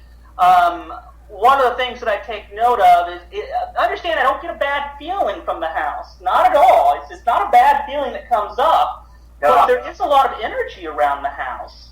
Oh, there's a ton of energy, because it's... Alright, I won't tell you anything, but yes. Now, how often do the lights flicker at the house? I'm trying to understand this, because they're showing me lights being turned on and off for some reason. I had to tell them to cut the shit the other night, because I'm trying to sleep. That was one of the first ways. Yeah, one of the first things they were doing. Yeah, they're like... It's like the first night I was there, it was like... You know, I felt they were happy I was there. They were like following me around and... Wake up! Wake up! Like, look what we can do. And they were like... And I'm like, you know, you gotta stop that. It's like, I know you're here. It's like, hello, my time, please, right? That's what you want to say to them. What I do now, it's like they follow me like wherever I go. So on the computer, I play the Abraham Hicks playlist, and they sit around and listen to it all day. And they're like totally quiet. I feel all 4 spirits just like sitting there listening to it. I think you're going crazy. No, I'm not, because if it shuts off in the middle of the night, they start going crazy again. Yeah. Well, you know, it's interesting because 2 things happen when you talk about that. First of all, I'm noticing for some strange reason a toy railroad train for some reason. I don't want to get into that because I don't know what that means. I have no reference to it because it's not something I've seen in the past. But I will also say that separate from that, they tell me they feel like they can communicate with you. Oh yeah, I talk to them all the time. Right. They say you're. What I hear is you're very open. Because you're very open, they feel that they can dialogue with you and communicate with you. They say you help people. They tell me to say that he helps people move on, and they're looking for that help. They're wanting that assistance. Yeah, I know. Wow, look at that. Why did you do it then? Huh? That just gave me chills. Yeah, I got it the same time you said that, I got it. Yeah. I know. I've been waiting for them. I mean, they haven't like come to me yet, you know, and wanted to do it, but I have the feeling that they did. But it'll be, if they haven't done that yet, it'll be soon. And so, you know, just do what you, and I don't know how you do it, but however you do it, do what you do. Because they're saying basically, we're almost ready. We're about ready. Yeah, okay. So you'll be prepared for that when that happens, basically, is what I'm being told. Yeah. But you know, there's always going to be more. Oh, I know. That place is like, there's some up in the attic waiting to come down now. I had one, because we did some ghost boxing over there, and I had one that was kind of aggressive, and he freaked all them out, so I had to get rid of him. That's how they know I can do it, because they saw me get rid of him. Absolutely. Sometimes you just have to take control, don't you? Yeah, because I mean... Are you surrounded by woods? Is there a wooded area by the house? Yes. Yeah. Okay, because for some reason they're showing me an image of a young lady running through the woods, very frightened, very scared. And I don't know Could be one of those frat parties. I've seen it. It was like, it's right near a college, or in, right? But back in the 1800s, it was a mansion. Yeah. Oh. In the quarters, the part of the mansion property that Jeff is living in was, it's a real estate office now, but back then it was the servants' quarters, right? Yeah. Yeah. And you know, it's funny too, when you mention wood floors, upstairs is all wood floors, but the stairway going up and into it, it's like this this tiger maple wood that it's like, it's wood that you've never seen before, and it's like, I've mentioned it a bunch of times, and yeah, it's the people that come in, and it's pretty cool. You know, so and they know that I like that. Mm-hmm. All right, you know what else I see out in the yard? I see the image of a cougar or something. Interesting. Middle-aged woman? No, it's no. No, Sorry. it's just like the shadows. And I'm looking up in history because I know that other people have thought they've seen a cougar in that area. I just have to look it up in the news archives, but I've seen it. Well, maybe. Probably. I went out in the woods in the pouring rain. It's like I'm attached to this place, and I'm attached to the land. It's like, right. You know, I went out in the middle of the woods, and there was this tree. Like shining. There was this tree that had a wire that it outgrew the wire, so the wire was like into it. Yeah. And it bugged me. It kept bugging me. So I went out there in the freaking pouring rain with my tin snips, and I cut it off. Yeah. Right? So I look up at this tree the next day, and the tree's all dark except for one area where there's a heart on it. Oh, interesting. And it's still there today. How cool is that? It's very cool. I'll take a Pretty picture of it. It's like, I've shown it to people, and they see it too, you know? And it's just, because it just was bugging me. And I know this Native American in that land, and I want to make friends with them, and, you know, so I give them, like, fruit and stuff. And, what do you mean? What do you... I take, like, a bowl, and I give them, like, a bowl of, like, fruit. All right, cool. You know, make an offering to the land. Yeah. So, but this tree, it just, like, it was just bugging me, and it kept catching my vision, and I'm like, you know what? I'm going to save that. I'm going to take that thing off that tree. It's bugging me, you know? So I did that, and, yeah, that heart is still there. I'll take a picture of it. Yeah. It's so interesting that you're talking about that Indian, because they started giving me shamanic references relevant to the cougar that you were talking about. And one of the things that I'm being told the cougar represents is when it shows up around the person, particularly if you're looking at it from a shamanic totem animal perspective, apparently it represents some sort of integrity, or that they're dealing with a person of a great integrity. Well, that's nice to know. Yeah, I've seen it like twice at least. Yeah. Out of the corner of my eye, it might have been more than that, but at least, you know. So. Well, that's something a little... I might be a little freaked out if I saw a cougar on the side of my eye. Yeah. You know, I knew it wasn't real, though. I knew it was just like a shadow. Right. But it's definitely, it's there. Well, could it be residual? Could it just be a residual presence, a residual energy? I had this huge hawk that was just sitting across the street and screeching, like looking right at me. So I looked at it the first day, and I'm like, yeah, hawk. Next day, I see it in the other tree doing the same thing, just looking at me, and I'm like, oh. So I looked it up on my totem pole, and, you know, so I checked it out on there, and, you know, means spirit, and spirit is, like, communicating with me somehow. That the eyes are opening, the third eye's opening, yeah, it represents all that sort of stuff. I swear to God, this thing was like 3 feet tall. It was the biggest hawk I've ever seen in my life. You know, it was almost, it might have even been a golden eagle, but it's, you know, because we have those around here in the wooded areas. But it was like the biggest hawk I've ever seen. And then once I looked at, you know, then they disappear. I have that happen with animals all the time. You know, I always see hawks. So they're kind of there and then they're gone. Yeah, well, my main totem is it's a cardinal. Oh, how nice. Yeah, because it's, that's my bird. I mean, I don't even have to see him anymore. I can just hear him, and I know they're fall. That's so funny. You know, my wife's totem is a cardinal, too. She has special significance with connecting with it. Yeah, it's always been my bird, just, you know. And then the hawk, too. The hawk just comes and goes, though. Right. Well, it probably comes when it needs to come, don't you think? Yes, when I'm going through transitions or like new energy shifts or something, it's always there. Right, absolutely. Yeah.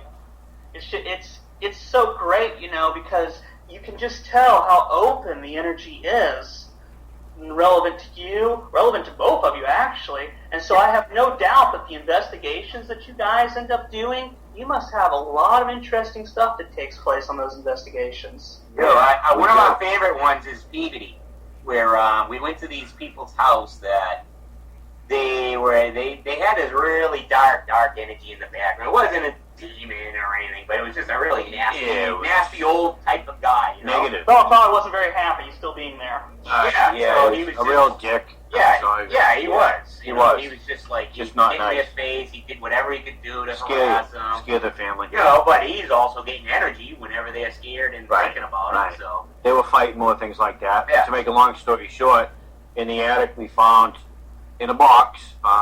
Looking around, we're getting more and more energy up there, right? For some reason, she goes, "Oh, look at this," and we pull out a book of black magic, actually. Yeah, witchcraft. Witchcraft, but it was black magic. Yeah, and he had spells that were marked. It was their grandfather that nobody knew he did this. He hid everything in the box up in the attic. And the other thing was an old African tribal mask. Well, this person was dealing with some interesting energies then. Yeah, it was negative. They got into that point where they were going to attract all this negative stuff to them. They were. Like that mask. Who would pick that up just feeling it? But if you're already in that negative mode and feeling it, you're not going to feel that mask is bad. Right when I saw that mask, it's like, oh, this is not good. I think so. If you're in that lower negative energies, it's like you're going to attract that type of people to you. You're going to attract that type of situation, your jaw, everything, because that's just where you are. Not to mention, the possibilities of opening other gateways and stuff like that person probably shouldn't be messing with anyways. Right. Yes, exactly. What do we do? We took it and get rid of it. Well, we had them get rid of it, right? They went and they buried it. Yeah, we didn't want to touch it. Yeah, no, that's true. Smart. Yeah. You can get rid of it. So we did that, but they kept the mask, though. Downstairs in that basement, we never actually did it, but there was something, there might have been something really bad down there.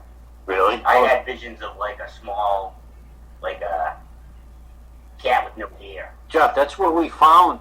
A lot of times, guys, we find things either in the basement or in the attic. Especially when those secrets, they're hideaways. Yeah, they hide.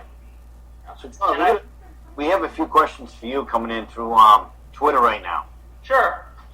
One of them is, how long have you been teaching psychic development? I've been teaching psychic development for over 10 years at this point. Nice. Well, that's good. Get some experience.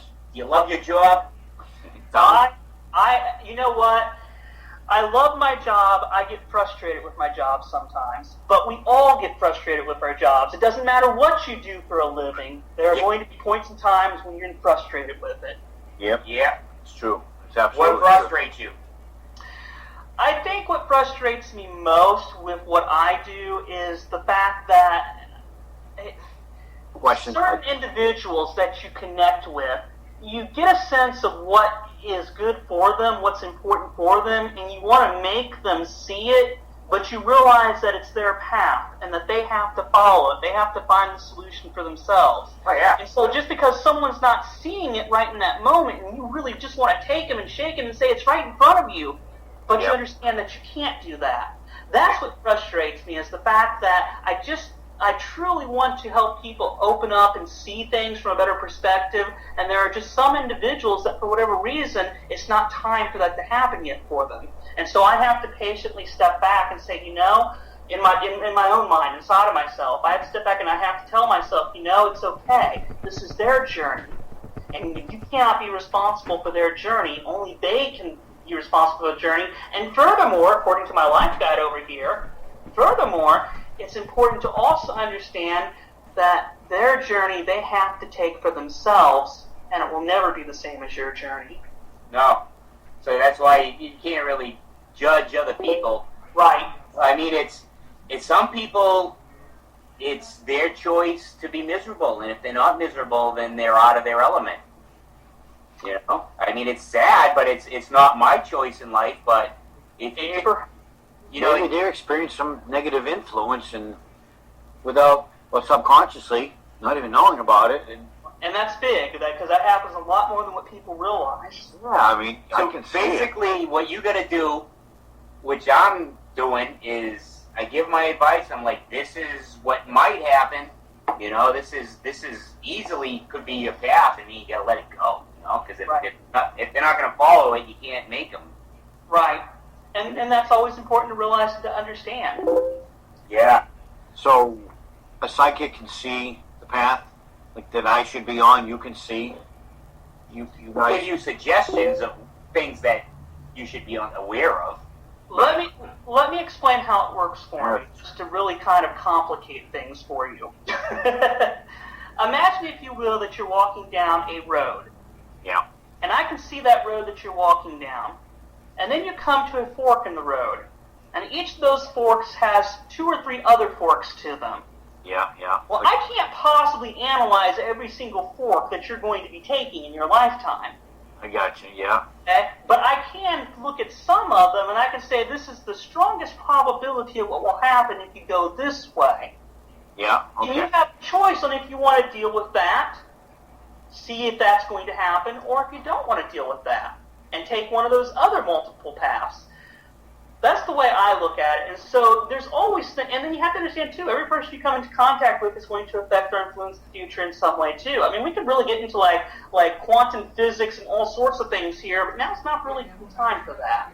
It's just to understand that it's a much more complex process than what many people understand. And so you do the best you can do when you read for someone, when you're giving that spiritual advice, and you hope that it's some sort of, shall we say, spiritual therapy for them, so that they're able to take it and to make their life better in some way. You hope you give them an aha moment somewhere in there. Exactly. Wow. And then they say, Very oh, interesting. yeah, that makes sense, you know, or they might just walk away saying, Guy's crazy. you know, not crazy, No, but they just like, They're gonna they be, have no, to think. it's not gonna be I that mean, way. I'm sure there's some people that come in and you say something to them, they're like, oh my God, that's exactly what I needed to hear, thank you. Exactly, and that happens, thankfully that happens a lot. Yeah. But, you know, I always tell every client, you know, some days are better than others. Yeah, it's true. Yeah, because I mean, you It's know like what? everything. Yeah. In general, you're giving them different, you know, maybe paths that would be good for them, but it doesn't mean they're going to take those paths, you know? If they put on their comfort zone, that things may not change. like you tell someone, oh, you should be a public speaker, you'll be a millionaire. And then they're like saying, oh, God, I can't do that, I'm afraid of it. And then they just let it go, you know? Within a week, 2 weeks, 3 weeks, next thing you know, it's forgotten. Yeah. Well, and I'm also a very big advocate that all people have their own answers inside of them. Yeah. Now, I love helping people. I love working with people, but I never want to be in a position where I'm taking someone's power away from them, because people know themselves better than other people are going to know them always. Well, you think about it, who's the one person you had the most meals with, the one person you slept the most with, the one that you talked to the most? It's yourself, you know? Oh, you can see where you going with this. Okay. Yeah. Yep. So, you know, when they say love yourself, I mean, it kind of makes sense to do that, because Love yourself first. you're the one you're spending all the time with. You may as well like who you're with. Mm-hmm. That's true. Hey, do you guys ever do any of those paranormal conventions? I've been to a few. Yeah, we have. I was just curious. I've never been to one, so I was just kind of curious. You're all right. I've been to a couple. I'm a DJ too, so I was the MC a couple times. It was fun. Good times. That's the only time I've gone. Actually, me too. Cause Most of those people hate us. I was don't know why. a security guy. They don't all hate us. No, I was kidding. We don't do anything bad. No, we behave mostly, Yeah. most of the time. We do what needs to be done. We get rid of them, and we you know, if they're, it's like, well, no, you might not want to get rid of your guide, so you might want to keep that one. Like sometimes there'll be a guide that's trying to get somebody's attention, and they're making noises or whatever, or Right. you know. So it's like, what are you going through right now that you need to learn, because you have a guide here, and you know, you don't want to get rid of them. No, right. You know, but then there's That other brings times. up a question. Or John, and I never asked you Steve either, but can you see anything with me or any attachment or somebody with me? Is someone with you? Yeah, somebody either a jockey or... My feeling is there's a strong male figure that's constantly trailing you or that's constantly around you, but I have no information on this person, and they're too far in the background for me to really see. Oh, wow, okay. That's the one you've been bringing since Middleton. Yeah, I know. Yeah. What is going on with He tells me he doesn't want to be known. In other words, he doesn't want to talk to me. And when someone tells me that, I have to respect that and say, thank you, I appreciate what you have given me, but this is as much as they're going to allow me to go with this, and it's not for me to cry any deeper at this point. Yeah, Because you build trust with them that way. he picked them up in Middleton. Middleton, he's Mass. like an old farmer guy. He He's didn't pretty like nasty too. Yeah, it wasn't very nice. But he's not like aggressive. He just kind of like hangs out and being angry. Yeah, he's miserable. Yeah, but he just kind of sticks behind you being angry and miserable. But he's Why is he with me? I don't know. He likes you. What did I do? It was that show when You're we did angry and miserable. No, well, it's because of him. Remember do you remember the show we did when we possibly picked him up? Yeah. We did it on the air live. You were there. We were there. Yeah. And Sounds interesting. yeah, we doing the ghost box. And You know what I picture when I see him EVP session. is Abe Lincoln. I'm looking at overalls and like a beard. Yeah, and, like skinny, like tall, but he's kind of like wiry, like like strong. a straw in his mouth. And, Yeah. yeah, no Well- kid had the angry face. What wonderful feedback then that you have someone that's able to basically say, hey, I'm seeing this, and they're seeing exactly what you're seeing. Yeah. Yeah. Definitely. 'Cause, I mean, he's Stepping always on my direction. around. I tell him that all the time. He doesn't listen to me, though. I don't want him. I say he has to have Get someone out else of tell him what's with him, because he played him. here. You know what the old saying is, you're never a prophet in your hometown. Yeah, that's true. Yeah, I don't do many. Yeah, that's a good idea. I don't do much communication here. I try not to. Not in this house. There's no need to. Yeah, but you had some lady tell you today that she saw that, too. Yeah, some woman I just started working with. Yeah, she goes, you have somebody that follows you around. Yeah, What? he's always with you. He No, might like she you. told me it was a woman. No, it's a man. It's that same one. It feels like a man to me. Yeah, it's definitely that same man that it was in Middleton. Is he pissed at me? No. No, I think he kind of likes you because he follows you around and does whatever. But he's Maybe because still I go around nasty. working things and fix things. And, I don't think he likes me. My impression is that he feels like you two are of a similar mind. He feels like that you guys have something in common. And so he doesn't know what to do, so he's hoping maybe you know what to do. Yep. Yeah. Hmm. I don't think he likes me. I don't know if he doesn't like you, but he certainly wants to keep his distance from you, just like he wants to keep his distance from me. Yeah, Yeah. because you guys are more in tune to I'll blast his ass into the netherworld. So, John, who is psychic? Who is Everyone. Everybody psychic? Every single person in this world is psychic. Yeah. You can call it intuition, you can call it foresight, you can call it, heightened awareness, you can call it whatever you want to call it, but I can guarantee you every person in this world is psychic to some degree. That's right. It's just It's not like, I tell people it's like singing, okay? Most people are born with a voice, okay? There are a few exceptions, mind you, but most people are born with a voice. Yeah. There are some people who are really good natural singers and some people who, quite frankly, just suck at singing. That's But everyone can do some type of vocal training to improve what they already have. yeah. Yeah. Yeah, it is the same. Yeah, because I mean, there isn't one person in this world that cannot have something that wasn't, is unexplained in their life. Like they're thinking of someone, then they call, or they're somewhere at a store and they like see like a whole scene that just happened. That it's a deja vu. Yeah. Deja vu. John, do you still teach psychic development? I do teach psychic development. Not only do I teach psychic development, but I also have recently just started, because I've had a few people request it, but I recently just started a home psychic development training program too, which can be found on my website.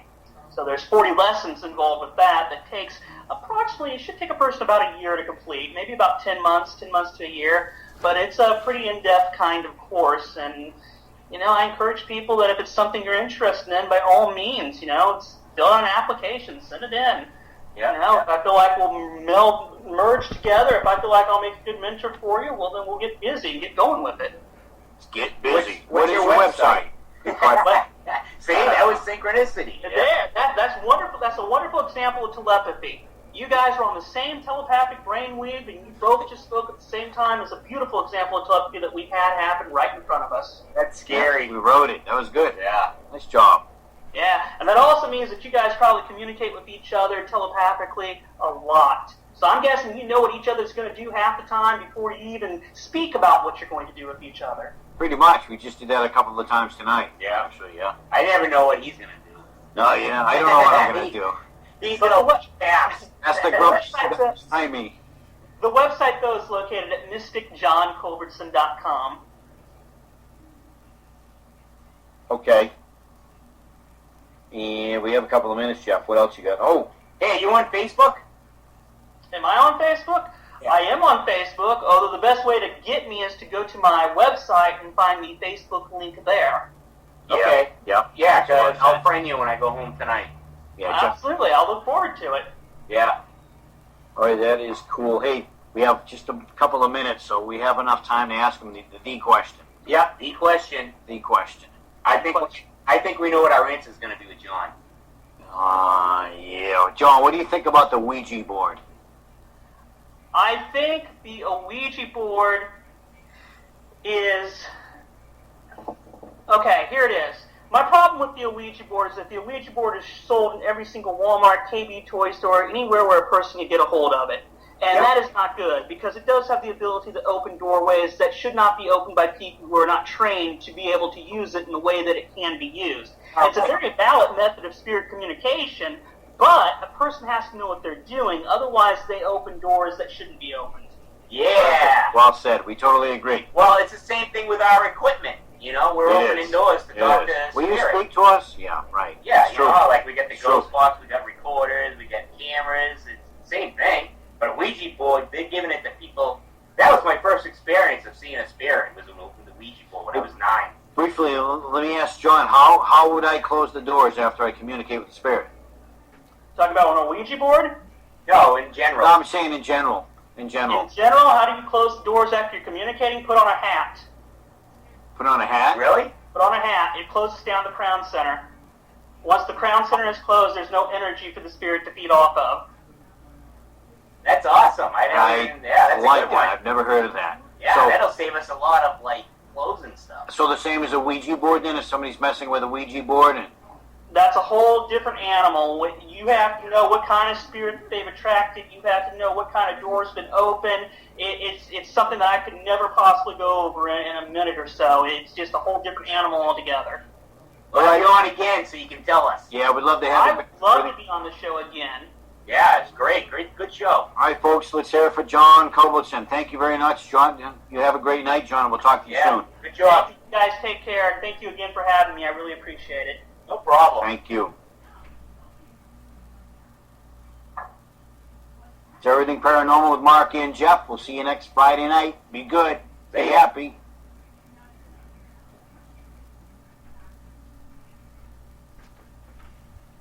Geek.